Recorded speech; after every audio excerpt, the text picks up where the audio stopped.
Good morning, everyone. I'm Councilmember Monica Daniels, and I'd like to thank you all for coming today for this very important discussion amongst our leaders and our community members. I'm not going to take long here. Our moderator today will be Ms. Deborah Sheppard. She is with our Human Relations Council. She is also a leader in our community and an advocate and an artist. But prior to that, I would like Madam Manager Ann Wall to come up and give us a message from the mayor. Thank you. Good morning, everyone. I had a message from Mayor Connolly that I wanted to go ahead and read, and it said, "To all in attendance, I would like to start by apologizing for my absence today as I recognize the importance of this discussion.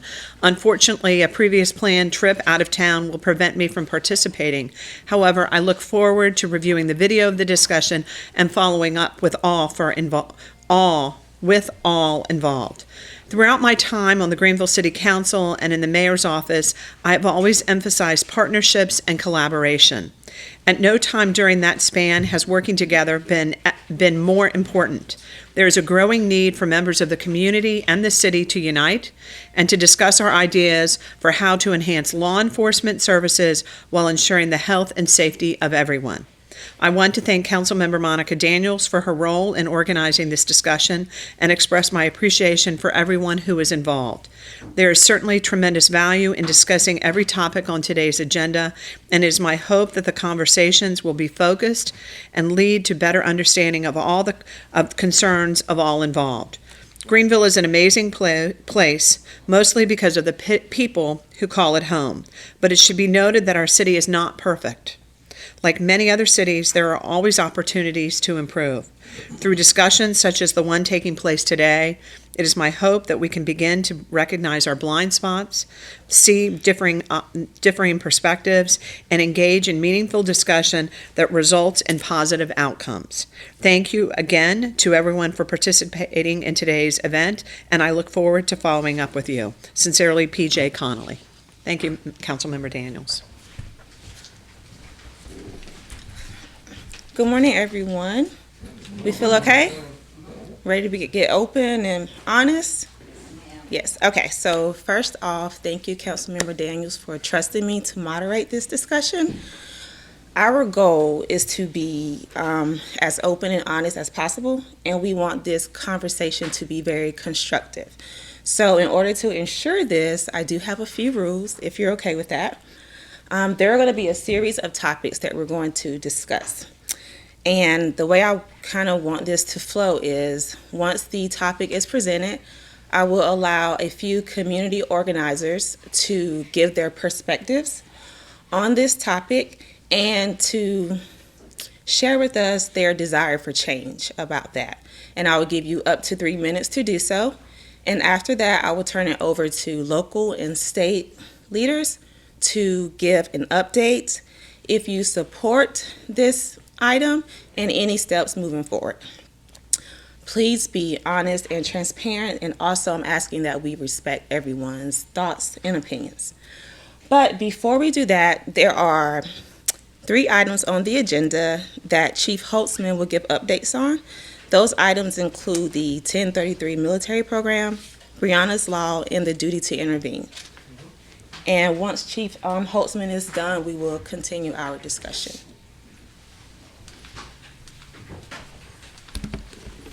Good morning.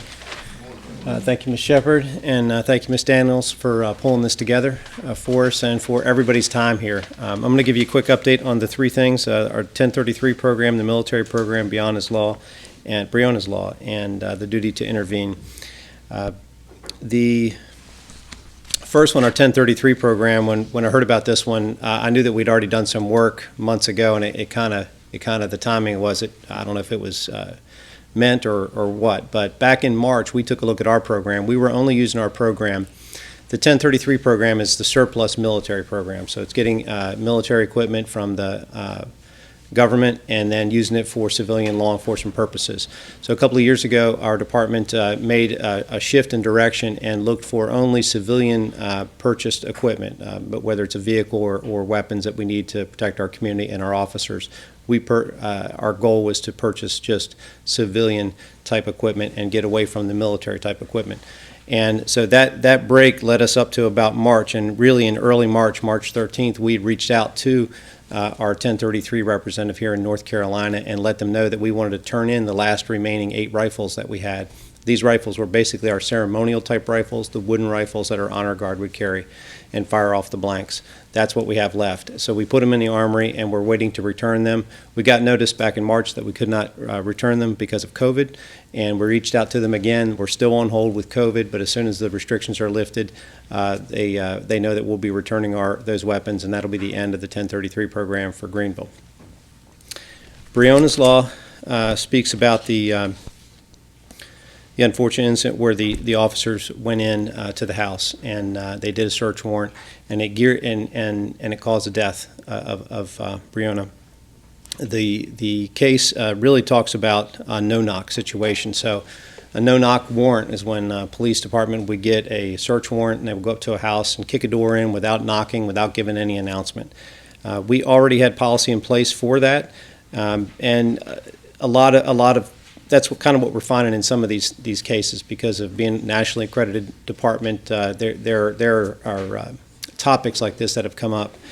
But so in addition to our policy, which is in Chapter 1 and Chapter 43, we talk about that the North Carolina General Statute goes one step further. So in North Carolina, the state of North Carolina is really ahead of a lot of other states. In General Statute 15A 249, officer to give notice of entry and purpose.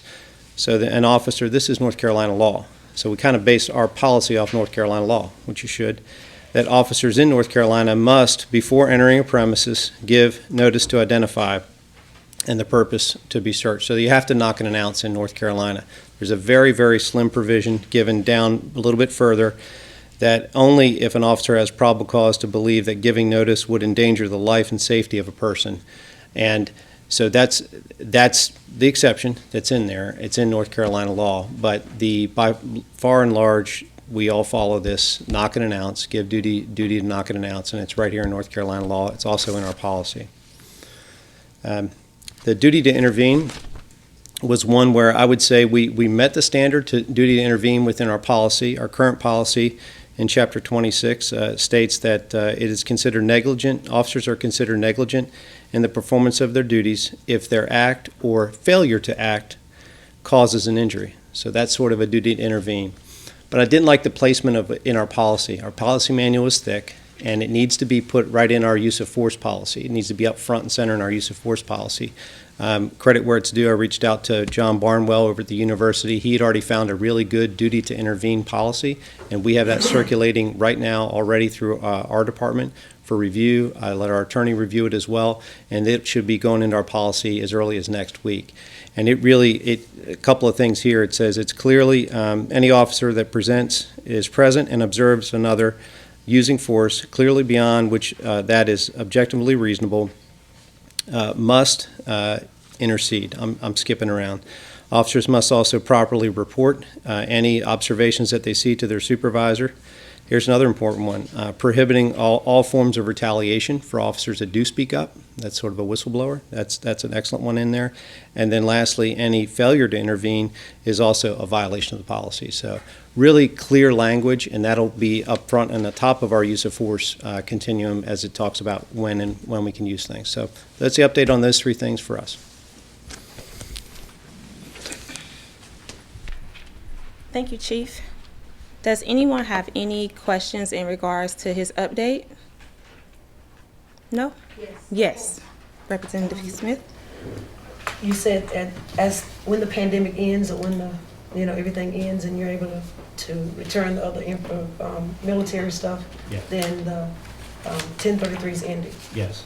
So I know that we do have our armored vehicle, and we still have that.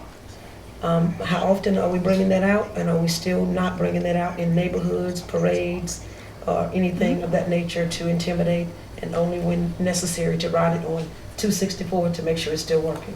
Is that still in play? It's all still in play, yeah. Okay. So we did take a look at how often we're using that. We got a question from that, from the media even this past week. Mm-hmm. And looking at that, we've used it officially 8 times, taken it to a house where there's a barricaded subject or a very high-risk warrant. We have brought it out of the garage other times, but we'll just kind of keep it nearby and not bring it into the neighborhood for that same purpose. And no, we don't use it for parades.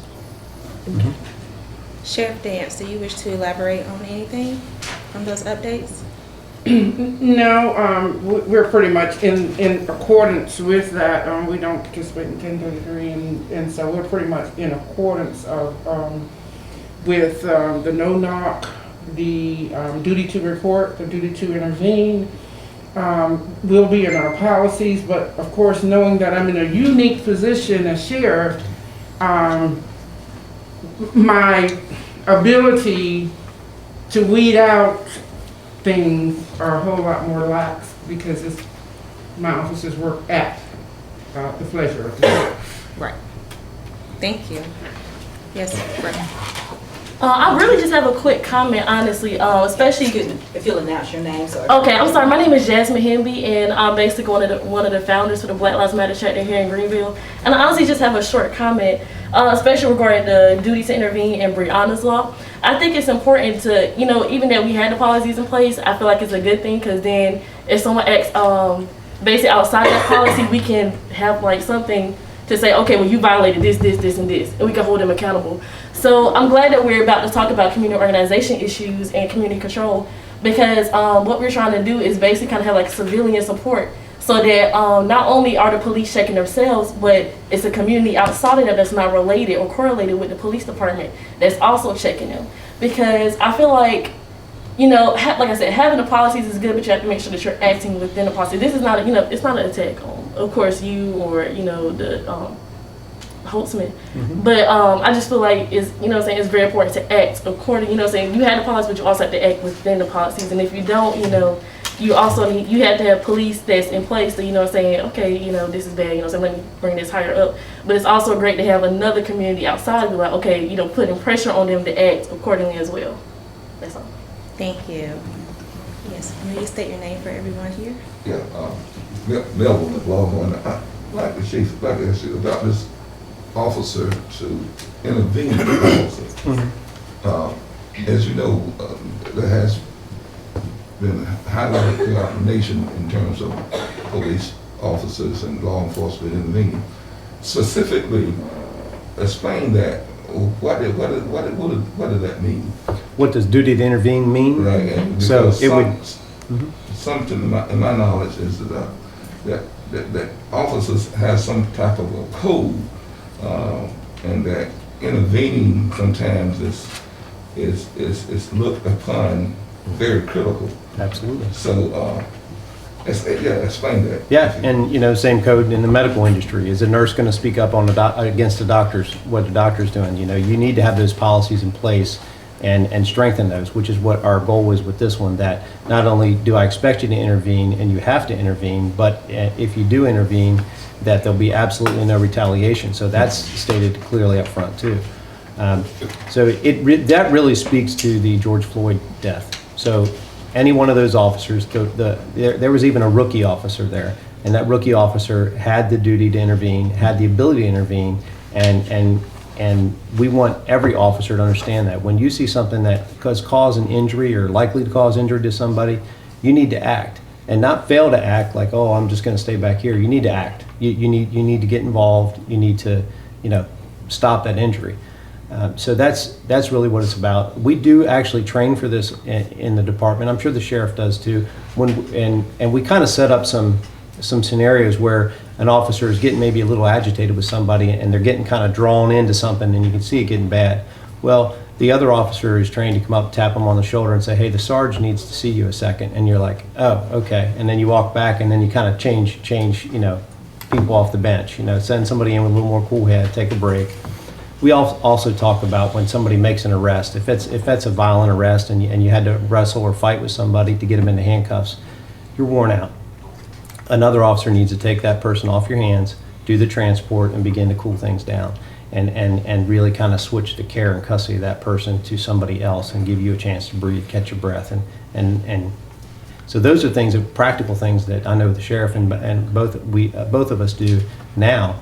But putting a policy of duty to intervene in place, I think, really clarifies that. It gives us to speak to each one of these points when we're teaching it. Say, okay, what does this mean to intervene? What does it mean to fail to act? What does it mean to speak up or report? What does it mean to about retaliation, or that sort of thing? And I think if they're getting it from the leadership that this is what we expect, and you will, that's where it has to come from. And if an officer does not intervene when it's necessary, what's the penalty for that? Exactly the same as the person that did the injury, in my opinion. Yep, standing by does not. It makes you culpable. It makes you, in my opinion, you're being complicit to it. You letting it allow to happen. You're doing the same as causing the injury to that person, in my opinion. Councilmember Daniels? So the officer who loses his cool and his temper, is there training for him to know how to handle the situation the next time around? Okay. Yeah. So right at the street level, I would expect the sergeant to go ahead and do a counseling and talk to that person about it. We also can do a body camera review of the incident, and the major different supervisors can review that. And if they need to go back to some retraining on verbal de-escalation techniques, things like that, then yes, that's all. So, and that kind of gets into if you see a pattern of behavior, we need to stop it. And our first line supervisors are really our best for that. And at the same time, I think are the ones that we need to focus a lot of training on as well. That first line supervisor, that any manager at any company, it comes down to the first assistant manager, really, to make sure that those policies are being followed in place, and they're that early warning, keeping that eye on things. Yeah. Thank you. I'm sorry. I want to speak here on this. I'm sorry, Jermaine McNair. I want to speak here because it looks like the only point in the agenda where we're going to specifically talk about holding officers accountable. And I want to lift up the concept, or highlight the concept, that when it comes to law enforcement, we should acknowledge that we often focus on training out the bad, right? When an officer misbehaves or acts with misconduct, oftentimes, not to say there isn't punishment, but oftentimes our method is to apply more training, more correction. We should acknowledge that we don't apply that same training and correction to community members. We hold them explicitly, intentionally accountable. And thanks to folks like Sheriff Dance, now we have programs on the back end of that once they are arrested, charged, and put into jail, we work with them through programs now, thankfully, that we didn't have before. But I think we're not giving our community members the same treatment, and which speaks to equity, right? We can't train out the bad officers. We know that uniform accountability that is swift and direct. We've seen the studies with law enforcement. We try to apply them to our local community members with programs like focused deterrence and other things, to where it's stated that swift and uniform punishment is how you weed it out. So I just want us to lift up that focusing on training, although we need it, maybe that's for the other officers, but when you violate, you need to be held accountable. We've proven that in our society time and time again, and we uphold that rule for everyone else. Thank you. Representative Smith. I'm Representative Candy Smith, because I forgot to state that the first time, but my question is, we have this duty to intervene. In the situation with George Floyd, you had citizens trying to intervene to save his life. So if that happens here in Greenville and a citizen attempts to intervene, they would possibly go to jail because they're considered to be intervening, from my understanding. What is your policy on that? Like how is that handled, and how do you weed out? Because we actually had a situation like that was uptown Greenville. A young man was being arrested. A citizen, out of the blue, went over and joined the officer, and he started punching the young man. And he was a black male. He started punching him. He left from punching him when the police officer got him, walked over to the other police officer who was detaining someone else and made a statement, and then was able to leave with his friend and walk away. The two males who were being detained were black. The young man who punched him and started punching him in the face was white. No one said anything to him, and he was able just to walk away. Now, had that been reverse, and someone black decided to go and punch someone even that the police was arresting, they would have been attacked as well and arrested. So how are you making sure that your officers are using that equity that we talked about and accountability? Because we can say it, but if you have officers who've been here for a period of time and they're still exercising that type of behavior, it is no longer about training, as it was stated. If you're held accountable, you do things differently. Either you're willing to do your job or you leave. And sometimes people think that when you leave, that it's, oh my gosh, it's bad. No, actually it's good, because you could be probably saving the city a lot, saving the department a lot, because when people see that behavior and they continue to follow that behavior, that's what makes the apples, if you keep it in the barrel, and it makes the other apples rotten. That's why you gotta move them out. Mm-hmm. But if we don't have that accountability, we're gonna have issues. But we've had that very situation, and I just so happen to have it on my phone. I can send it to you if you don't have it, because they continue to be sent to me every time they happen. But if he's down at the way and he sees something happening, and he knows like they did, and they tried to intervene, is he gonna get arrested? And do we have something in place that after you review with the cameras, which the cameras saw this other thing, I'm sure, because where they placed, I just happen to know that y'all can go back and see that if you still have it. Will he not be held with charges, and will those charges be dropped because of this duty to intervene? Does it apply to the citizens? So I'm going to ask my attorney to kind of spin up his head just a little bit on this one. I know that I'm hearing duty to assist and duty to intervene. Mm-hmm. So when we think about intervening, that's when somebody sees somebody hurting somebody. They're going too far. And so an officer is duty bound to intervene, and can a citizen intervene as well? What is that going to look like? That situation could get very, very difficult. I'm not going to sugarcoat that, because if an officer is there by themselves and a citizen says, I think you're doing it too much, and then they go to push the officer off, now it looks like it's just an assault on the officer, and now he has two people. So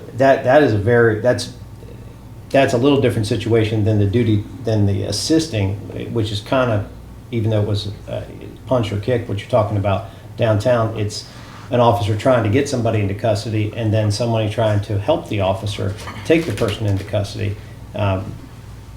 They're not trained on what force to use, and running up and doing a punch or a kick, it's completely ineffective anyway.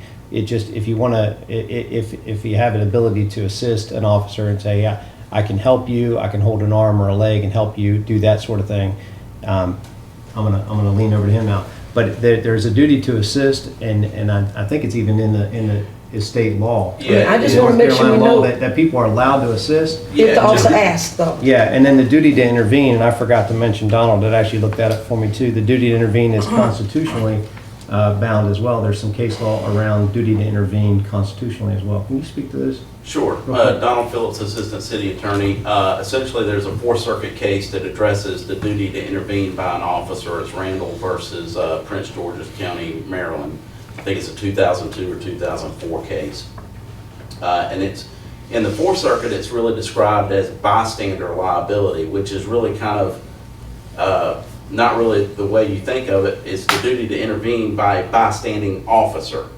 So that's where it goes through the fact that exactly what Chief Holtzman said, kind of the three prongs of that. The officer has an opportunity to intervene, sees that, and doesn't do anything about it. And that's a constitutional duty to protect the right, Fourth Circuit, Fourth Amendment rights to be free from unreasonable searches and seizures. Certainly, I think law enforcement officers would not necessarily want citizens to actually physically get involved in any type of scuffle or fight, because that could go sideways on multiple levels. Understanding, of course, that there certainly a citizen can stand and film and do those types of things. And it is very, very rare when an officer would need to actually request a citizen to assist an officer and to assist in the detention or the arrest of someone. There's some statutory guidance, I don't have it off the top of my head, but there does allow for that provision. Regarding the specific incident that you have brought up, the Greenville Police Department definitely wants to know about that incident, and so I would recommend that you let us let the I department know passed it about along to officials, and if you didn't get it, I thought that they would give it to you. So I will make sure that I give that to you. I'm just making sure that we understand George Floyd had people trying to save his life. And they did attempt to go out and say, please check his pulse. I mean, that's all they wanted. It was on camera. And they were refused and about to be. So if we have someone else in a life or death situation, at this point, I'm just making sure that you guys know, no one's willing to say that officer's gonna do the right thing. We're probably gonna have problems because people are gonna intervene. Because too many times, we've seen this result in death. I just wanna make sure that if our officers are not gonna be held accountable and they're backing each other up because of the thin blue line, citizens are gonna make sure that they're looking out for citizens, especially if it's a minority who has been treated that way and not being allowed to explain or talk, or even if they're not, fighting back, and if they're being still and saying I'm compliant, and they're saying it. So I just wanted to make sure that we take a look at that, but I do have that, and I know the state law. As a matter of fact, we looked it up in detail. Once that happened with George Floyd, I wanted to make sure in North Carolina we don't have that same situation. So if the officer asks, and then that person will be allowed to, they can get paid for it if the officer asks to intervene and all that They're good asking stuff. for assistance, yeah. Right. You're kind of like employing them right There there you from go. the spot. And so that makes a difference. I was very proud to see North Carolina was ahead on that. I just wanted to make sure There are a that lot of great things already on the books here in North Carolina. trust me, I check them all out. But that one with that young man, the officer didn't ask him Right. to come and help. And that's the difference there. And it wasn't like one punch to help that officer. He just attacked that guy and just started punching several times. And it was, I'll just give that to you and we can speak about that offline. Okay. But I don't have names, I just have the video. Okay. Thank you. Thank you for that dialogue. You ready to move on? So before we go into our topics, Councilmember Daniels did want us to reflect back on May 31st, the protests that occurred in which law enforcement was dispatched to intervene in that situation. So I want to allow time, a brief moment for those community organizers who were out there on that day to kind of reflect on any thoughts or feelings. And I'll give you up to 3 minutes to do that. Anyone want to go first? Brandon, Jasmine? Well, I'll say something because it was actually us who organized the peaceful protest on May 31st. And our whole intention was to basically give those a platform who may not feel like they have a platform to, share their experience on what it's like being a Black person in America. Because oftentimes, you feel silent, like you don't have a voice. So our whole goal with that was, have a march in solidarity with those who were marching across the nation. So that, we can basically stand in solidarity because people in Greenville, they want to have a voice. They want to be involved just as much as anybody else. They see the issues and they don't want it to happen in their communities as well. So it was really great. We had a very great turnout, and it was peaceful for about 2 hours, and a few individuals were the ones who interrupted it, and it became slightly aggressive. It wasn't as bad as the news made it out to be, honestly. We weren't there after it was ended, but for what we saw on social media, it wasn't really as bad as the news media made it to be. But our whole goal from that was to basically give people a platform, and we did. A lot of people came out and shared their experiences, and people are hurt. People are really hurt, and people are tired. You know what I'm saying? And that's what they share with us. And I feel like it's important, to have those type of conversations, for the community as well. So, I'm glad we're having this conversation here at this table, but, other people in the community have the same grievances, they feel like they want to have a platform. So, yeah, that was our whole goal with that march. And we apologize for everything that happened, after that was completely out of our control, and we honestly wasn't prepared for the amount of people that came out there. We was expecting, honestly, like 20 to 30 people to come out there. And we heard almost 1,000 people. You didn't get hurt? Oh, no, I didn't get hurt. Yeah, we left after, and once it got out of hand, those who came for a peaceful protest left. Mm-hmm. You know what I'm saying? So it was those who came, they knew what they was coming out there to do, and, they did that. And like I said, we wasn't prepared for that. And we know, from now on, we know what kind of things we should have in place. And, saying we were looking to contact, the sheriff department, let them know, hey, we're going to do this on this day. So, so everybody can be kind of like coordinated with each other and kind of know what's going on. Because our whole thing is we don't want to work around nobody. And so when we do things, we're not sure like, okay, we're gonna go over here so that we don't mess with them, or we're gonna go over here so we don't mess with them. We're not trying to talk to them. We try to make sure that we include everybody on what we're doing. We reach out to a lot of Black-led organizations here in Greenville, and yeah, we really just try to keep everyone, you know what I'm saying, communicated with us, so you know everybody can be on the same page. So yeah. Thank you, Jasmine. Jamil, Brandon. Jamel Blunt. I was paying attention to it. I stumbled across it that particular night on Facebook, and I didn't even think it was Greenville at the time because I caught the late end of it, not the peaceful side of it, because I was with my son. And then me and, well, I think Brandon arrived before I did. It was a phone pool to try to get some guys to go down there and intervene. And what I noticed was the generation or the age that was there was the age that felt like they weren't being listened to. Yeah. And it said, hey, we've been trying to tell you that we've been done wrong, even with the exception of George Floyd. We've just been done wrong here in our own community. Okay, cool. Now we're going to make you pay attention to us since you won't listen to us. So it was a lot of kids. Now when I say kids, I'm talking like 18 to 27 maybe. Mm-hmm. It was a lot of younger people. So me, Brandon, and two other guys were probably the only people out there that was over 30. My whole duty when I was there was not to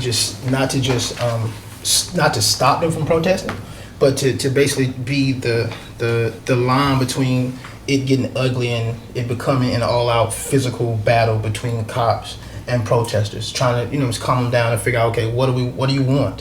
What do you want right now? Let's create some dialogue right now. And what I took from it was something I thought was amazing.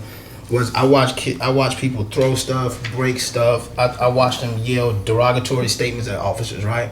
And these officers remained the calmest I've probably ever seen people remain in my life. I mean, they stood there like they were on the French Guard or whatever those people are, you know what I'm saying? And I'm trying to figure out in the midst of that whole moment, how are these police officers able to control themselves in the midst of 1,000 people, and it's about 50 or 60 of them. But when I'm downtown Greenville sometimes, or in certain neighborhoods, I watch 4 cops antagonized by one guy. And I'm saying, if you got that much self-control to be able, because all the cameras are on now, it's all, if you got that much self-control to not interact or intervene or hurt someone now, then why don't that same self-control apply when you pull certain individuals over in certain areas, or the approach was different. I watched the discipline of them, and I watched these kids and these young people, and I couldn't judge them because the business I'm in, I come in contact with them all the time, and I know they want to be heard. And this was the opportune chance. I've been sitting in the house for the last 60 days. I haven't done anything. This is the chance for me to get some energy out and try to think and try to do what they think is make a difference. And it's not necessarily their fault because they had great intentions. And the one thing you cannot control is humans are going to do what they want to do anyway. So they did it the right way, and it just was some other people that came down that didn't know how to express themselves or become a part of the organized situation and said, hey, I'm going to throw this, I'm going to break this. I don't really agree with that at all, but at the same time, they got heard. And if it wasn't for that protest, we would not be here right now discussing issues that need to be placed on the table. So something good did come out of it. I pray to God I'm happy that no one got hurt and no one was hurt. You know what I'm saying? Nothing, no major damage to any infrastructures or whatever downtown. And I just hope that we carry on to a point where they don't have to go to that extent for us to come back and sit and have dialogue all over again. Thank you. Brandon, do you want to share anything? Just briefly, to echo what Jamel said, Brandon Dawson, to echo what Jamel said, from just a little bit different vantage point, I think that what happened, and it's important for us to all have an appreciation for, is the interconnectivity within the community and the trauma triggers that happen when you see something that happens this way. And I think that the knee-jerk response for a lot of people from outside of the community is to think, well, that ain't happening in Greenville, so why is Greenville having this type of response? But there is a trauma trigger. And looking at something that did happen that was so grotesque and egregious and just terrible, it's not that it's happened here in the city, it's that it could happen. And I think that that's what, ignited a lot of these young people, to Jamel's point, who all they have is strength. And I think that a lot of the conversation was geared toward indicting them or charging them with immaturity or foolishness for the way that they responded. But I think that we should more so internalize that and say shame on us that we haven't put anything in their hands to fight with other than rocks and riots. And so I wasn't upset with anything. And I was down there at the very beginning, and I saw, you know, the windows break, and I saw, you know, the insults being hurled, and I, on the record, didn't have particularly an issue with any of that, because this is the stuff that you've got to get out. And to Jamel's point, he spoke very eloquently. My job was not to create peace. My job was to serve as an accountability entity for law enforcement, that you all know that there are some adults that are here that know how this thing works on both sides, and this ain't gonna be one of those situations that it typically can be. Different vantage points, because Jamel and I were separated at different times. My experience there, while I acknowledge that things could have been a lot worse, I do not think that they were ideal, and I feel like in several instances there was an absence of sobriety from law enforcement. I think that there are 230 some odd officers here in the city. Not all of them were deployed, and they were very much outnumbered. But as far as the weaponry was concerned, they had the upper hand and the advantage. And there were several instances where I met with Deputy Chief Sauls, and we began to dialogue. Listen, I'm going to be your point person. The initial conversation was, I need you to break them up. And I said, Chief, listen, ain't no way we can break them up, but I can move them. And I asked him where we could move these young people safely. And after having given me the direction, I began to communicate with the crowd. And then literally rolling up near my foot is a flashbang, and pepper spray is deployed. And I was discouraged by that, not from a personal place, because I'm big enough and grown enough to take it, but it's discouraging to see on a small scale the reason why police and community relations are what they are.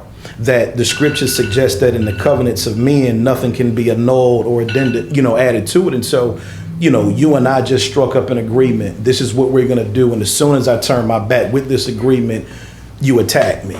And that is on a small scale what typically does happen. And so I'm encouraged by these conversations, but I'm not interested in sitting at any more tables with any other officials if we're going to turn our back and then see flashbangs slide up by our foot. And so with everything that we are discussing today, I think that the onus of responsibility is on those individuals who are in the position of authority. We're not peers out here. Law enforcement should have the burden of sobriety in these moments. And respectfully, if there is a nervousness or a fear in dealing with these types of, interactions, then maybe there should be other lines of gainful employment that should be sought out. Like, I don't think that anybody is taxed to be Rambo out here, but at the same time, if we can't hold it together any better than that, then maybe law enforcement isn't for you. And I think that, to Jermaine's point, there should be more things done, not only punitively to not just counsel and teach these individuals through, but, preventatively. More in-depth psychological evaluations. Let's see where these individuals are and have the courage enough to know that in the interest of serving and protecting our community, not waiting for an incident to happen to galvanize and spark that, but let's do what we can to weed these individuals out, because the momentum that created this instance was 3 lives, and that's far too expensive to have to continue to spend in the interest of creating these types of conversations moving forward. And to that point, I did speak with Deputy Chief Sauls in depth, and I got it all off my chest. And he apologized and said that he was going to look into that. I've not heard anything from him, but I didn't need the apology. I just needed him to hear me face to face and ear to ear. He did grant that. So thank you. Yep. Thank you, Brandon. And a lot of things that were brought up from our community organizers, we will touch on some of those in our items. Jermaine, I know you weren't there, so you don't have anything to share. I know you saw it live. I was just quarterbacking as much as I could from the phone. I think one thing I'll highlight, we talk about knee-jerk reactions, right? As these things happen around the nation, communities, based on interconnectedness, we respond with a knee-jerk reaction because we feel it. But we know we have skeletons in our closet in Greenville. There are horrible things that have happened here in Greenville. There's also the knee-jerk reaction as a city. Why? That when these young people take to the streets to be heard, we only reply with law enforcement. I'm watching this thing through my phone, and I'm like, all these young people down there, we should be responding as a community, just like many of these brothers did, right? Because There's a knee-jerk reaction that we have, that we fall back into protocol. Oh God, they're coming out to be heard. Send law enforcement out. Well, what? I mean, either we're a community or we're not. So that's all I got. I'll defer in the interest of time. Thank you. Thank you. So we're going to move on. And we are going to first discuss Citizens Review Board and Community Control. Jasmine, you gave a pretty detailed description of what you think that would look like here. And so I just want to give you a moment to briefly share your thoughts. And then afterwards, I'm going to open the floor to our state and local leaders to give their thoughts on it. Yeah, so it is quite detailed. I'm not gonna lie, it is quite detailed, and it's, you know, the agenda doesn't encompass that, but it is on our website under blmgreenvillenc.org, so you can read it in detail. But just like a quick little overview of it, basically for community control, what we're looking for is to determine policies and policy changes for the police department, which is similar to what we're doing now, and discipline and dismiss officers who do not cooperate with the agreed upon policies, as well as remove barriers to reporting police misconduct. So a lot of questions came up. Okay, I believe, I can't remember what his name is, but he said, what happens when they don't intervene? And points were brought up about training and holding accountable, holding people accountable and possibly terminating their terms of employment. Well, community control basically is going to be like a citizens review board, and there's going to be about 20 to 30 people, and they will have the ability to discipline and dismiss officers if they do not cooperate with the agreed upon policies. Also, we will have, as far as removing barriers to report police misconduct goes, people will have the ability to file complaints through us. And it doesn't have to be specifically me or specifically my group, but 20 to 30 people who we find to be, you know, willing to sit down and have these conversations and, you know, determine, okay, what did he do wrong? And we have a grade upon that already. So short term, you know, of course, we were thinking about unpaid leave, required retraining pertaining to the topic of offense, and long term, possibly termination of employment, and may require to go through training again, of course. That's just some of the things that we've thought about so far as far as discipline and dismiss police officers go, as well as hold public disciplinary hearings, select candidates for police chief, evaluate and fire the police chief if necessary, receive regular training on policing and civil rights. And yeah, so basically being able to receive, investigate, and resolve all civilian complaints against police in 120 days or less. So we're thinking about possibly meeting like maybe like once a month or shorter time depending on the degree of the complaint. But what we're trying to do here is, you know, making sure people are heard when they are having a complaint, because, you know, I don't know how the process goes, but oftentimes when people file a complaint through the police department, their complaints are not heard. And, you know, they're still left, you know, feeling mistreated, and injustice was served upon them. So it's a different group that's not affiliated with the police department to handle these complaints and how to move forward with these complaints. And of course, I know this may be like extreme to like some of you, and we're willing to sit down and come to like a mutual agreement of how we can go about having something like that. But I feel like it's very important.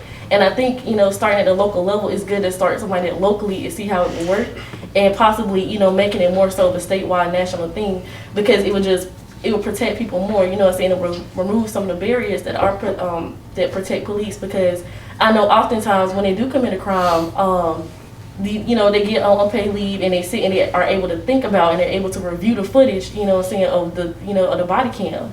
So they can craft a story around the body cam, and, you know, after they don't have time to think about it. So with the Civilian Review Board, you would have to come very immediately, and tell them, you know, what happened. You would not be able to review the body cam. So we're like, okay, this is what you said, and this is what the body cam says.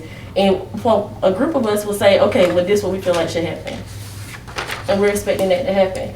And Jasmine, I really didn't mean to cut you off. No, thank you for sharing. And there is a description of what she is suggesting in front of you. I want to open the floor to any of our leaders. Chief of Police, Sheriff Dance, your thoughts on the Citizens Review Board or community control? Well, let me just first start by saying, I think most of the concerns would need to be addressed by the chief, simply because I'm a constitutional office. And so what we do, in other words, I wouldn't be able to, in the county, have citizens having oversight over constitutional statutes that I must do. For instance, I'll give you an example on evictions. Having a review board, and I hate to serve evictions. I hate to put people out of their homes, but by statute, I don't have any other choice, and I can't have a civilian review board saying to me, as I fulfill my statutory duties, that you shouldn't do that simply because of personal empathy. And I empathize as well with them, and we are so rural. And I think the biggest difference for me as the sheriff is my ability to weed out officers who I see is not conducive to good community policing without having to go through the hoops that Chief Holtzman or any police department would have to go through. Because they have the ABCs and they're CALEA, they're accredited, and so there are certain hoops that they have to go through. I recognize that when you have a garden and you have weeds in your garden, you pull them out so that the weeds don't spread. We talk about training, and we can tell people all the time, this is what you must do. But when you have an officer who ain't listening here because of what's in here, it's never going to be effective. That's right. But I have a much easier way in doing that, in taking care of pulling out the weeds in my garden. So I will defer to. Can I say one quick thing? I just want to clarify that this isn't, you know what I'm saying, basically like we're going to be checking every single thing that a police officer does. You know what I'm saying? That's not what the purpose of the community control is. You know what I'm saying? It's not like you're going to do an eviction. We're going to come like, oh, we don't like that you did an eviction, so you're fired. You know what I'm saying? That's not the purpose. That's not really the purpose of the community control. The purpose of the community control is to be able to hold people accountable for what they do. You see what I'm saying? So, you know, and you may have a bias. There might possibly be a bias between the police department and their investigations because all y'all are in the same little group. So you need somebody independently on the outside to be able to come through and check what's going on. You see what I'm saying? So this isn't, it's not going to be, it's in no way, shape, or form like, oh, you did an eviction this day. We don't like that you did an eviction. Somebody filed a complaint and said they don't like the way you handled the eviction. So, you know, we're going to see if we can get you fired. You know what I'm saying? It's really bigger than that, honestly. You see what I'm saying? Yeah, I was just using that as an example. Right, I get what you're saying. I wasn't saying that was like, that was Right. just an example of, because I am a constitutional officer. Right, And I there got are a lot of things constitutionally that I have to do by statute. And a civilian review board for me could not, would not be appropriate because of those statutory things that I have to do. Right. But anyway, that's just my 2 cents. Thank you, Sheriff Dance. Councilmember Smiley, he has his hand raised. I can come back to you for sure. My name is Rick Smiley. I'm a member of the Greenville City Council. It was my intention to mainly listen here, and I'm certainly going to do that. But I did want to address this issue because this came up before the Greenville City Council a couple of years ago. Representative Smith and I were were there at the time. The challenge we found was that the state has certain provisions, and you may set up a civilian review board in this way. And all of the things that, and I talked to a number of people about this, most of the things people wanted that civilian review board to be able to do, the state law did not allow it to do. And when I talked to people and said, this is what the state law would allow us to do, they said, we don't want a review board that only did that because it would just be a rubber stamp for the police. And so my own, so I'm just trying to locate the conversation here to some extent. I think that, there are good arguments on each side of this issue, but what the city has the ability to do is highly circumscribed by state law. There's actually a couple bills in the General Assembly at the moment, and Ms. Smith would have a much better, but I think both of those expressly prohibit, subpoenaing or anything like that. So the challenge with this is, there's a procedural issue to this, totally apart from whether or not local officials or the chief or, my colleagues on council want to do this. Anyway, I just wanted to, since I was one of the people who was there when this came up and we didn't get anything done on it, I wanted to at least, disclose that and bring that, then give you that perspective. So I'll go back to just listening. I'm sorry, Councilmember Smiley, would it be too costly in time for you to briefly list what those blocks in policy were? The attorney would have to do it better, but I'm sorry, in the manual, and there is actually a presentation before City Council. You can go back and look at the video and see the whole thing. So, but my understanding is that what the state law, my memory of it is the state law does not, we can't grant Subpoena power. Subpoena power. Okay. There are, one of the challenges is because there are human resources, it's employment law, right? So even if somebody comes and says, well, we reviewed this, and it's like there's a procedural law that prevents you from reporting back what happened. The employee file issue. Yeah, so you say, we had this happen and a group of people review it, and then they, and then something happens, but you're prohibited by law from going back and telling the people who raised the concern anything other than the addition. It's like they get a form letter that says the issue was addressed. I've seen that letter. It's like, well, what happened? Was it guilty? Not guilty? Did they get a reprimand? It's like, we are by law not allowed to tell you that. Yeah. But I don't think there's like by law we aren't even allowed to say we're by law not allowed to tell you that. It was frustratingly restrictive. It is important to point out, and the attorney, I shouldn't be quoting law, I'm Ann Wall, city manager. I'm not a lawyer, though every now and then I might dabble in it. It is important to point out that what Councilmember Smiley is referencing are state laws. Of course. Right? So in North Carolina is called the Dillon's Rule State, which means we are an entity of the state. We can only do, Greenville, cities in North Carolina, can only do what the state says you can do. So those are state laws that would have to be adjusted through the General Assembly. And I'll defer to my attorney. Sure. I want to say this last thing is shut up. I think that there is some support, for, the types of things you're talking about. Not only on council, but, from our staff and from other places. But, the conversation has to lead to, pressure at the state level. And, Yeah, and we're aware that, saying this is trying to be pushed for like a while, but right now, currently, I'm willing to sit down and come to like a mutual agreement. I'm willing to we're willing to work around what's already in place right now, and we can go from there.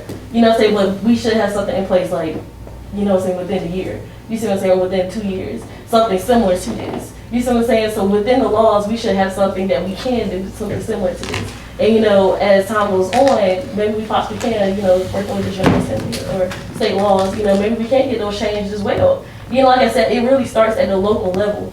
And once we start at the local level, it could possibly get bigger, and so it could be something that is addressed statewide. So we can get policies changed so that we can have something like this happen. As long as there's openness to what those limitations are, right? Right? Because when I went to some, and I don't pretend that they were representative of all the community, but some of the people I talked to and said, well, this is what we can do. This is what Durham does, for instance, right? And our attorney used to work in Durham, and they said, if that's all it is, we don't want it, right? Because that's just going to be, in their words, that's just going to make it look good. It's going to make it like you did something that doesn't have any effect. Right. So again, if you're comfortable with baby steps, we're going to crawl, then we're going to walk, and then we're going to run. I think there are people who are willing to work with you on it. It's just there has to be a willingness to accept the limited progress in the pursuit of the longer powers. Anyway, thank you so much for letting me talk. Thank you, Councilmember Smiley. Anyone else has any thoughts? Or we can agree to revisit this at another time? I can, Chief Poston? yeah, definitely. I appreciate you bringing the issue up. This is, I would say as a chief, there was that presentation that was done to City Council. I'm open to having that conversation about it. I've talked with Jermaine several times, and I know one of the main frustrating points, and believe it or not, it's frustrating for me as a chief to give you that letter because it's offensive. The letter that says that we've looked into your case, trust us, we took care of it. You know, that's essentially what it says. We need to be able to tell the citizen that there was some outcome to it. And then from there, where does it go? All right, so, but even to do that requires a legislative action to take place. That first, giving them notice. So it's not a stroke of the pen for the local, for the manager, even for the council. They do have to go to the General Assembly and get that, even that first step done to be able to release some information. And then from there, it's a matter of what model you want to go with. And my memory is what Councilmember Smiley's was when the presentation was. It sort of this presentation to council. I have some of the slides here, and these are available to you online. What was the date on that, Mark? Do you remember? It was, that's the easiest way to tell it. Yeah, it was June 25th, 2018. So there. You go to the council, you go to the Greenville page, go to the city council Yes, sir. thing, and then there's like the agenda and presentations for every meeting, and it's that meeting. Right. So, you know, in general terms, when someone gets a letter, if you're able to give them a letter and say, hey, we found them guilty. We use different language, but we found it, we sustained it. We do think that they violated the rule. And okay. Being able to give the disciplinary information over is another step. That would be something else that would have to be legislated, whether or not that. Or it could be something where you say, based on this, we typically fall into this matrix. First time offense, it's usually going to be this. Second or third, it's going to be kind of this. Or they don't work here anymore, depending on the severity of it and the frequency of it. So you can just do a matrix. Different cities handle it differently. So you could kind of give a general answer for conduct, for rude behavior. This is generally what happens to somebody. They get retrained, you know, they get this happens. But being able to appeal that decision, if it's, well, we looked at it, we think it's not, you know, a conduct issue, and it fits our policy, you say, well, I don't agree with that, and that's what you're talking about. So then where do you go from there? So that's where you have to have that civilian review board. And being able to have that voice go to some independent individuals and from the community, and they listen to it. And then it's whether or not that board has the authority to do all the things that you're asking for, or that board has recommendation authority back to the city manager. I think it's important to point out too that as a city police department, I have a civilian boss. She's sitting right behind me. You know, we talk every day. And for serious cases, there's not a serious case that crosses my desk that I don't brief my boss on, a civilian. And there's nothing, you know, when she hears from council members, you know, they have a right and a duty, in my opinion, to let me know about something that happens in the community so we can investigate that. So we're having that conversation. When it reaches the serious level of a disciplinary action, I make a recommendation and a civilian manager makes the determination. We have an internal review process, just a due process for the employee as well, but even then, the civilian city manager makes the decision. So there is a lot of authority. I think that's missed sometimes on the responsibility that's placed on the city manager over top of the entire police department. So she's expecting me to investigate these complaints, and if they're repeating, she's hearing them a lot, the same things. It's her and I are sitting down and having a policy discussion, which is something the civilian review board can do too, and anybody in the public can do. Our policies are online, and I encourage you to take a look at them. And if you think my duty to intervene wasn't up front, and it wasn't, hey, Mark, you need to take a look at the duty to intervene, and let's not wait for a national crisis on that. But policies, training, and then discipline, I think all three legs of that stool need to be talked about when you think about a civilian review board. We have Police Community Relations Committee that's out there, a little bit of a voice to a community, a little bit of policy discussion, but having more input from the community on our policies to make sure that they're not just nationally standard accreditation policies, but that they fit our community the best. And as good as we are, like I say, I can meet the letter of the law on the duty to intervene in our current policy, but there's a much better way to write it. And you know, it took us going through this process. We've been working really hard behind the scenes. So open to the discussion. That's kind of some of the models. That the cities that do have it now are Winston-Salem, Charlotte, Durham, Greensboro, and Wilmington. They all have some form of that civilian review board, but a lot of times they get some negative press because they're seen honestly as a rubber stamp, and in that they don't have that authority beyond the review and the recommendation back to the manager. So, Yeah. So we got to be careful not putting something in place that's going to cause more frustration. But is there a way to put something in place that allows for some sharing of information, some voice to be heard, and then also some good policy recommendations back? What you're talking about is having people being able to comfortably come to you as an organization and then pass that information over. I do get contacted from other organizations that are in the community now. They do that very same thing. They will email me. They'll say, I have this person came in, gave me a complaint, need to sit down with you, and I'll get the general information, and then we go from there. But again, so we're open to it. Yeah, so thank you. Yeah, I'm sorry. Thank you. I just want to be mindful of our time. The next item is police department training, and we've kind of already shared some of our thoughts about the use of excessive force. A lot of the community had questions about de-escalation tactics, chokeholds, strangleholds, the use of verbal warnings prior to using excessive force, and if law enforcement officers partake in bias-based trainings. So, Chief, I kind of just want to direct this to you just so we can be mindful of our time. I'm pretty sure that there are rules in place about excessive force. I guess the biggest thing may be, are officers held accountable if they use excessive force when they're not supposed to? They absolutely are. Absolutely. We do investigate those. That's as serious as it gets for us, is the excessive use of force. So they are investigated, they are held accountable, and the gamut for the disciplinary action on that. Is it something that we can retrain, or is it something we can't live with as a department? Is it something I can't continue with as a risk? Or at some point you become a liability for everybody. So we have seen the gamut with those.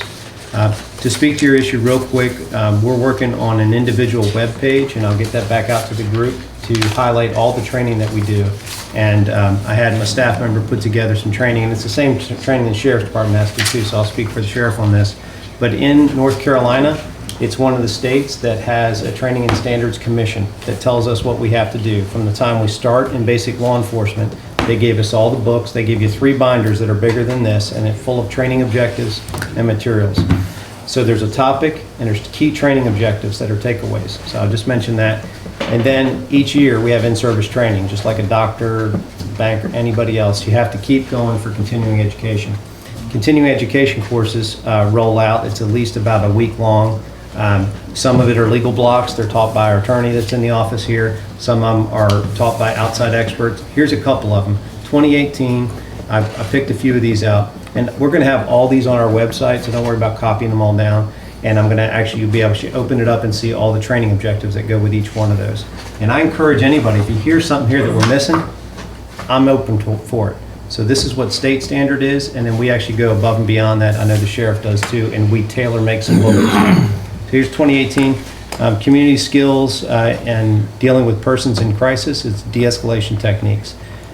Equality in policing, procedural justice. Strategies to improve law enforcement interactions with relations with minority youth. Verbal judo, which is de-escalation. That was just in 2018. 2019, 2020, it just goes on. I want, for interest of time. So we're going to have those available. In addition to that, we've added ethics, bias-based policing, use of force policies, subject control. That's extra stuff we've added. Here's kind of what these bullet points will look like, these training objectives under each one of these. So, and I'm going to say this real quick about training. I think we had this discussion internally. I said, okay, we're doing the training. What do we think about our bias-based policing training? Chief, I think it's a little dated. I think it's a little, we do it, it could be better. All right, now that's stuff that's coming from the state and stuff we're finding out on the market. So I challenged everybody with this, and myself included, is we need as a country, as a community at the state level even, to really come up with some fantastic, the issues are bias-based policing and de-escalation of force, decision making. We want them to be able to make great decisions in the moment and control themselves and follow policy. And then we also want them to be bias-free as much as a human can be and be aware of their bias and trained to that. Those are our two main issues. We need world-class training to come around that. I need not just a study in somebody's homemade bias-based policing, shoot me an email, chief, buy my product, chief. I need stuff that's coming from our academic community. Our universities in the state should be really putting together. It's time to enhance these programs. So from a North Carolina training and standards position, that's the challenge I'm throwing out, even through our own Chiefs Association. I want better bias-based policing, and I want better de-escalation tools available for us and free, and push it out and hit every single police department from the smallest to the biggest in the state. So that's the two areas I think we're doing okay. I give ourselves a B+ in bias base. I give ourselves probably a little bit higher than that in the de-escalation, but we can do better. So there you go. Thank you. And as these details come, they will be made public so we can go This is all online. going to be on our website, and like I say, it's basically what the sheriff is doing as well. But we'll have that as a training page on our website. Thank you. We're going to move on to police budget, and we're still trying to be mindful of time. The biggest thing about this is just to get some clarity on what it actually means to defund the police. I hope I didn't scare anyone when I said that. We just want some clarity on that. And also, if any of our local and state officials, where you stand on redirecting some funds to public health and community services. Anyone from the city? Sheriff? Representative Smith? Which one? On defunding the police? Well, just some clarity on what that actually means. Because some people have one thought about it and then another, so. So I don't know what other people's perception are, so you might have to ask them what their perception of defunding the police means. Sure. What does that mean to you? Well, for us, defunding the police, it doesn't mean abolishing the police or cutting completely, every single dime that the police gets from, to the police department.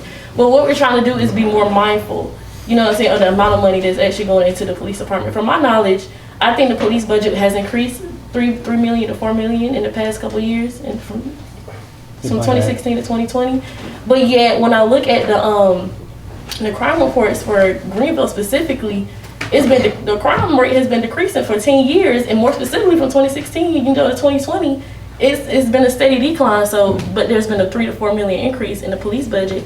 And then when I look more specifically at the amount of money that was allocated to training, it's been consistent for 3 years. I believe it was like 249 or something like that, in that range. But the budget for training was never increased. That's what the fiscal year budget said. I like you, all right. Thank you, So I just think we should be more mindful, of how we allocate the money. So we're not saying that completely just any money that's going to the police department, just completely abolish it. And that's not what we're saying. We're just saying, be more mindful of where the money is going and how we use it. Yeah, see how we use the money, that's going to the police department. And that's why I say from her perspective, because they have been asking for it. And I just looking at some of my peers, like one of my peers in Tennessee, they was having some of the same issues. Of course, everybody is. And what people are asking for is, instead of the additional money going towards the police, is like we try to throw the police at our problem, like Jermaine just said, and they can't solve all the problems because we continue to talk about community policing. We need to put more money into the community. So a lot of people have been talking about morale. They've said to me, how come the city and the mayor has not made a statement to bring everybody together? I can't answer that. I'm not at the city level. They said that's morale. They said, how come we don't have different events that might be in our area so that we can have our police there and not be only when they are having to arrest? I can't answer all of that, but these are the things that come to me. So when you see community programs, they want more money to go towards those things, like the art program that we talked about. Yes. Like we see at Emerge now, we're seeing all this black art, but when they asked for it before, it was ignored. Right. People are asking for things because they say if you are proactive, you don't have to be reactive. And they're not getting those proactive things, they're not getting funded. Therefore, if they're dealing with these reactive things, now people are listening. So I think that's what the defund the police means. I don't think it meant get rid of them.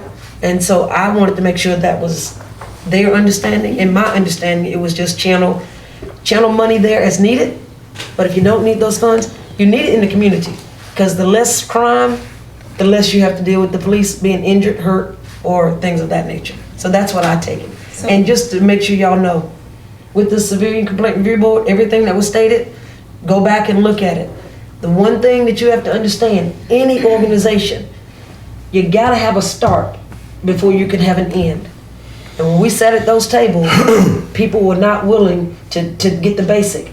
Now, that tied my hands when I was in the General Assembly as of yesterday, because there was something coming up to put some teeth in some of these Civilian Complaint Review Boards. Well, guess what? We couldn't do it because we didn't even have a Civilian Complaint Review Board. If people would have been willing to say, okay, let's have that, first of all, you'd have been able to discover patterns. If you can't do anything else, you'd have been able to get patterns. Well, I couldn't even argue for that. I was like, dang it, we ain't even got one, so I might as well sit back and not let yours not happen. So you gotta have a start before you can get everything else you need.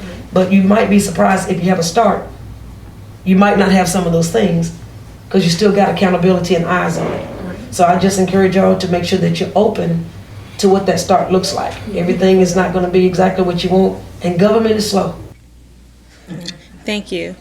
And I just want to, and speaking of morale, so I know we're having a not heated, but pretty passionate discussion, but I would like to acknowledge that since we did have a decrease in crime, that is something to celebrate, number one. And so along with that, since we see those numbers, are we open to a conversation, and not just a conversation, but actually making some moves and possibly moving some funds around? But that will be for the city manager, not for the chief. Sure. Because he works for her, and the money that he gets is for his department. And when he gets that money, that's his job, although they can have programs. But that's from the city manager and the representatives. Their job when they do the budget is to allocate the funds, whether it be into community programs or whatever.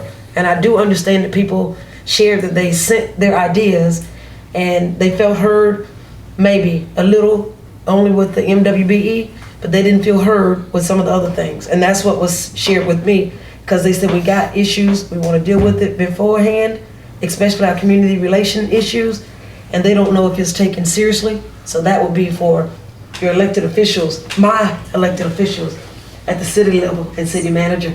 So let me rephrase the question. So instead of saying, are we open to the discussion?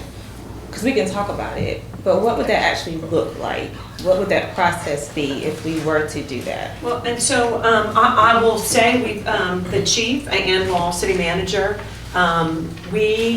first of all, from a council's perspective, we did receive some comments on the budget, and the council received all those comments. It's important to note that our budget is adopted for a July 1st fiscal year. By general statutes, we have to have a budget in place by July the 1st. So that budget process was well on its way. And our budget process is several months long. So that's the first thing. But the second thing is after we began to see hear the discussion, hear community comments, understand that defund, to Jasmine's perspective, and kudos to Jasmine on the research and the understanding of the budget. I just told your sisters the same thing. Kudos, Jasmine. And the chief and I began to have some discussions about the idea that we're asking police officers to do a lot. We're asking police officers to be community service workers. We're asking them to do that. And a lot of times it's because some of those other services, am I going too far here? Core services. Okay, Right. those core services that we need, and the sheriff can echo this too, some of those services aren't available at midnight, right? Let's face it, if there is someone in a mental health crisis at midnight, the only people that can go are the police officers. Now, we can train police officers in crisis intervention and what they do, and that's great. but that is not their profession. We need real experts to be able to engage. We need to be able to know, we need to be able to put the right employee, and I'm getting really long-winded, Deborah, and I'm sorry, but we need to be able to put the right trained employee into that situation. That helps everybody. It helps the person who is in the crisis, it helps the family that's involved, and it helps the employee that is in that situation. So the chief and I have already begun to have conversations about how do we begin to evaluate the core services that the police department is doing, and are we putting the right employee in the right situation, and do we need to search out other partners to do that kind of work, right? Are there other mental health, social services, community service kinds of places where we can engage that help to resolve this crisis that's appearing, right? But it's important to know that is, as Representative Smith said, government is slow. It is. Right? We have huge bureaucracies, and we got to work through those systems, and it cuts across lines that are just not the city, but are the city and the county and the state. We're going to have to work through all that. Having a representative of the General Assembly is really awesome for Mayor Smith, Representative Smith. Pick one. For her to be here, because many of those issues we're going to need state assistance. But so I would say to the first question, I believe we are very receptive to this idea. We'll have to work through the dynamic of our city council as well. We're receptive to that idea.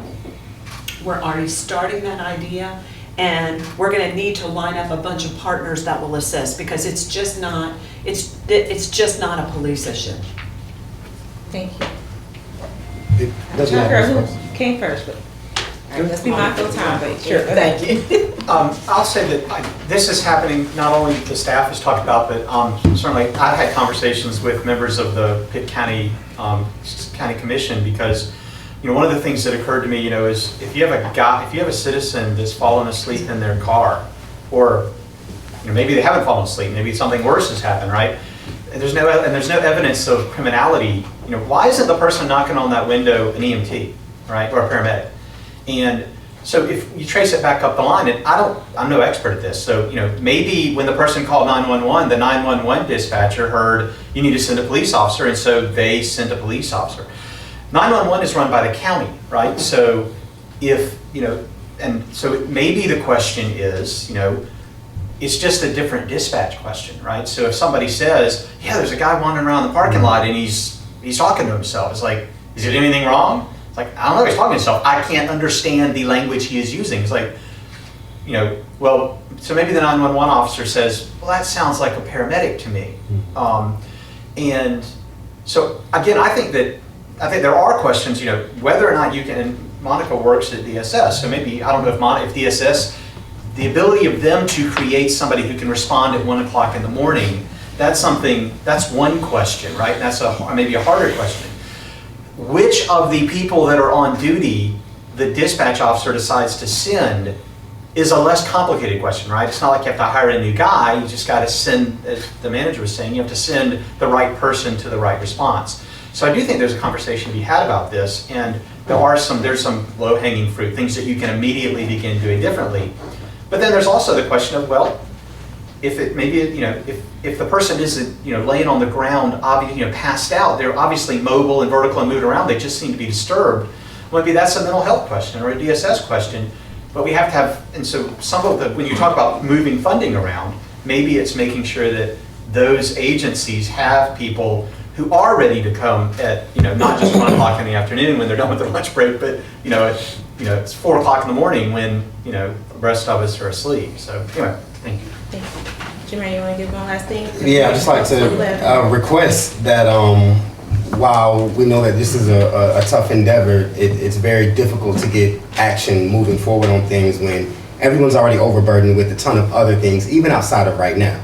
But if we can acknowledge that this is a real emergency for our communities, how about we form some kind of task force that would be assigned to continuing steps in this journey, not only of elected and hired officials, but also of community members, so that we can keep the pressure on this work. Thank you, Anna. I was gonna bring you up because it's getting close to 11. Okay, I just want to say this. We can do all the training in the world, but one thing we've learned as social workers, which is my profession, is we're not helping people until we get to know people. You know, my favorite thing in the world right now is the Sheriff Sharp program, because when we remove children from the home, how do we help that family rebuild? And so our thing used to be, you know, they go to jail, I can find them, I can talk to them, it's okay. But I've created a wonderful relationship with Jason Jackson, where I can say, look, this is what's going on in this family. Can you talk to this dad for me? You know, can you help him to understand what's going on? And so they sit down with a different mindset with these families so that they can help rebuild. It's not about take this parenting class, take this substance abuse class, take this and do better. So with all the training, we need our communities to interact. We need to get to know one another, because I need to know why you hurt. I don't want another black person to die before we decide we better do something. No, we need to do something because we're humans and we need to get to know each other and help each other and grow. And every time there's growth in Greenville, it doesn't need to overlap West Greenville and our communities. I need to know that you care, not because something has happened. Because that's just a whole nother level. Thank you. Sheriff, you can share. Councilmember Daniels will have you come up because it's close to 11. I don't want you to fire me on my first day. You can speak, but I'm just going to let. Oh, okay. So I definitely want to say that there are definitely certain functions that law enforcement should not be doing. A perfect example is I should not have to have an officer going to a home because mom called and said her child won't get up and go to school. Mm-hmm. That is not a function, that should not be a function of law enforcement. So those are areas that should be focused on through other community entities. So I wholeheartedly agree. And you can't tell me it can't be done because I'm doing it in my jail. I asked the county commissioners for money for a program that was focused on why people come into the detention center, which is usually substance use abuse, poverty, or mental illness. We don't have a place to take people who are mentally ill right now. So where do they go? They come to our jail, so worst place for them. So I've gone out, got federal monies through grants to create programs where I bring the services in to the detention center to them and try to give it to them while they're there. Jermaine is one of the people that comes in and counsels these people and tells them or change that mindset. So if we can start there, when we begin to have a healthy community, we'll have a safer community. Mm-hmm. So it's a win-win. So we can't say it can't be done because even though I cannot do it for the entire county, I can do it for the ones who come into our detention center who falls generally within one of those three categories. We address those issues, we have a healthier community, we have a safer community. Thank you. It's all about intentionality. Can we agree on that? Thank you. Councilmember Daniels? Thank you. And thank you everyone who came. You know, we knew before this meeting started that there were going to be some hard conversations. We knew there were going to be things that some would like and some wouldn't, but it's necessary for growth. You've got to till the land before you see the flowers sprout. I'm big on names, and one thing that I think we should do is, you know, take the labels off. Remember, we're humans. You know, there's the chief, there's the, council member, and I'd like to acknowledge my my colleague, Rick Smiley, for attending, and thank you. But we have to take the mask off sometimes, and we have to treat each other like human beings so that we can grow together. And again, not because some tragedy has occurred, because as we've seen, the anger, it boils over even more and more. But we have to also admit, our young, their ideas, their leadership, they're coming forth, and our leaders are teaching them how to do that in a manner that results in change are coming about. And I appreciate that. Jasmine, thank you for coming to the table because you don't know us. And you trusted us with your truths, and I appreciate that. So thank you. Thank you for the gentlemen who left their families, went downtown. You know, a lot has been going on, and I truly appreciate all that everyone is doing. This is the first of many meetings. We're going to hold one another accountable for the growth, for the change, and for everything that we need to do together. And remember, even though the harsh conversations are taking place, so will growth. So thank you all again, and I'll see you next time. Have a great day.